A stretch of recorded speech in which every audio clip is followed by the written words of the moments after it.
संपन्नता की ओर बढ़ते कदम। परमात्मा इशारे। ओम शांति। परमात्मा अपने बच्चों की स्थिति एक रस बनाना चाहते हैं। इसलिए संसार के जो रस हैं, जो आत्मा को अपनी तरफ आकर्षित कर रहे हैं, वो तब तक आकर्षित करते हैं जब तक हमें ये नहीं अनुभव होता कि ये तो सब मरे पड़े हैं, मुर्दों से क्या लेना। इस संसार असार है। असार संसार में हमें कौन सा रस प्राप्त हो सकता है। अगर हम अपनी एक रस स्थिति बनाना चाहते हैं तो परमात्मा से ही सर्व संबंधों का रस लेना है और कोई भी रस हमें अपनी तरफ आकर्षित न करे।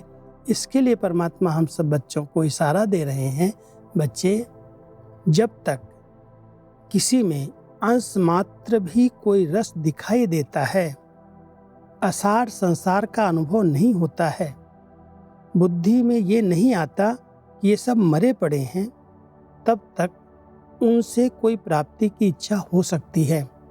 लेकिन सदा एक के रस में रहने वाले एक रस स्थिति वाले बन जाते हैं। उन्हें मुर्दों से किसी प्रकार की प्राप्ति की कामना नहीं रह सकती। कोई विनाशी रस अपनी तरफ आकर्षित नहीं कर सकता।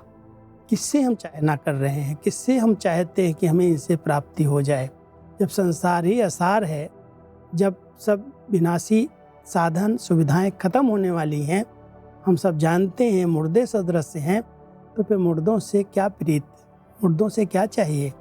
इसलिए परमात्मा हम बच्चों को कह रहे हैं, एक से सब रस लो।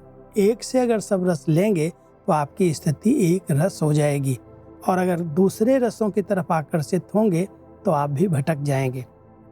मिलने वाला कुछ भी नहीं, क्योंकि संसार असार है। असार संसार से कोई प्राप्ति हो ही नहीं सकती। लेकिन आकर्षण है अगर, तो बहुत सूक्ष्म चेकिंग करना है। क्यों आकर्षित कर रही ये चीज़ें? क्या मुझे मुर्दों से कोई चीज़ चाहिए? क्या प्राप्ति हो सकती है? इसलिए परमात्मा हम सभी बच्चों की स्थिति सदा एक रस रहे। कोई भी चीज़, कोई भी वस्तु इस पुरानी दुनिया की अपनी तरफ आकर्षित न करे, उसकी ये विधि बताते हैं, इच्छा मात्रम अविद्या। किसी से कुछ भी नहीं चाहिए। ओम शांति।